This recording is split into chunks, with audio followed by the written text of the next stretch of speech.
যখন কোনো পেশেন্ট তাদের কাছে আসে, যাদের যাদের যখন কোনো প্রেগনেন্ট পেশেন্ট তাদের কাছে আসে, ধরেন বিয়ে বহির্ভূত সাম গার্ল গট প্রেগনেন্ট, কথার কথা, তখন সে আসছে অ্যাবর্শন করাইতে, ঠিক আছে, সে আসছে অ্যাবর্শন করাইতে।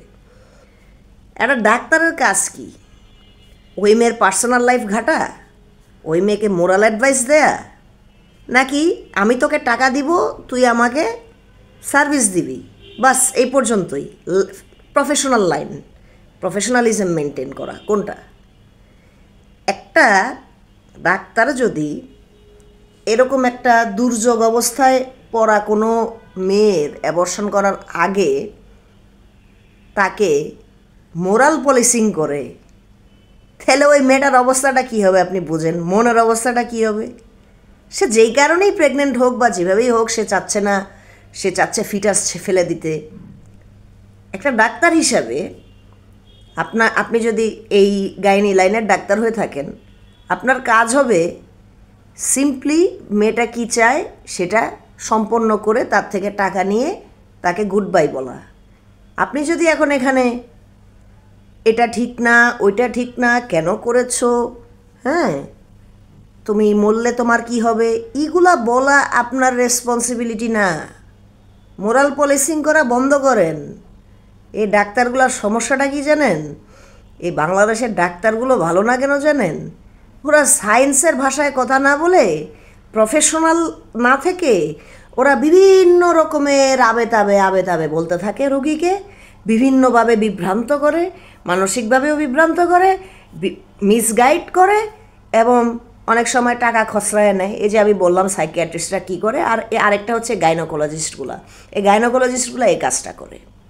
তারপরে আরেকটা জিনিস আপনি দেখবেন, যখন এটা অনেক মেয়ে এটা আমার সাথে রিলেট করতে পারবে, যখন মেয়েদের পিসিওএসের প্রবলেমটা হয়, পিসিওএসের প্রবলেমটা যখন হয়, পিরিয়ড ঠিক মতো হয় না, বন্ধ হয়ে গেছে, ওভারওয়েট হয়তো, বা হয়তো সিস্ট ডেভেলপ করছে, বা হয়তো থাইরয়েডের প্রবলেম ডেভেলপ করছে, তখন এই গাইনির ডাক্তারগুলা কথা নাই বার্তা নাই বলে কি বিয়ে করে ফেলেন। মানে আপনি ডাক্তারের কাছে গিয়েও আপনাকে শুনতে হবে ম্যারেজ অ্যাডভাইস, বিয়ে করে ফেলেন। শোনেন, আমি বলতেছি, এইসব মোরাল পলিসিং কি করা উচিত কি করা উচিত না, strictly outside of medical solution না দিয়া, হ্যাঁ, মোরাল পলিসিং করা এবং কার কি করা উচিত কার কি করা উচিত না সেই সবে ইন্টারফেয়ার করে আনসলিসিটেড অ্যাডভাইস দেওয়া বন্ধ করেন আপনারা ডাক্তাররা, দয়া করে। It's not professional, it is not an welcome behaviour.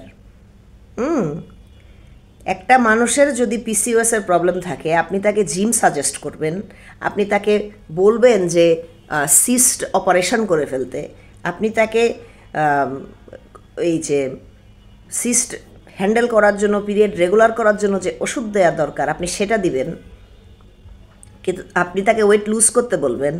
কিন্তু আপনি যদি তাকে ডাইরেক্ট বলে বসেন বিয়ে করে ফেলো, মানে আপনি বোঝাতে চাচ্ছেন তার সেক্স দরকার, এটাই তো, কিন্তু আপনি মুখ দিয়ে সেক্স বেরোচ্ছে না, তাই আপনি মুখ দিয়ে বলতেছেন বিয়ে করে ফেলো, কারণ আপনি তো আর বিয়ের বাইরে সেক্স চিন্তাও করতে পারেন না। এনিওয়েজ, আপনারটা আপনার কাছে রাখেন। কথা হচ্ছে, এই যে ডাক্তারগুলা এরকম মোরাল পলিসিং করে, এসবের মানেটা কি? আমাদের বাংলাদেশের ডাক্তারগুলা প্রফেশনাল কবে হবে? প্রফেশনাল স্টাইলে কথা কখন বলবে? সবখানে গিয়ে যদি রুগী এইগুলাই শুনতে থাকে, ইসলাম কি বলে, ধর্ম কি বলে, সেটা মেনে চলো, সেটা মেনে চলো, মোরাল অ্যাডভাইস, মোরাল পলিসিং, তাহলে তো ভাই পাগল হয়ে যাবে। তোমার ডাক্তারদের উদ্দেশ্যে বলতেছি, আপনার হয়তো ফিলসফি একটা, আপনার ফিলসফিকে, আপনার মরালিটিকে বা আপনার মরাল স্ট্যান্ড পয়েন্টকে আপনার মেডিকেল প্র্যাকটিসেসের সাথে গুণাক্ষরেও ভুলেও মিলাবেন না। এবং আপনাদের যে রুগী আসে, রুগীদেরকে প্রফেশনালি ট্রিট করেন, দয়া করে প্রফেশনালি ট্রিট করেন।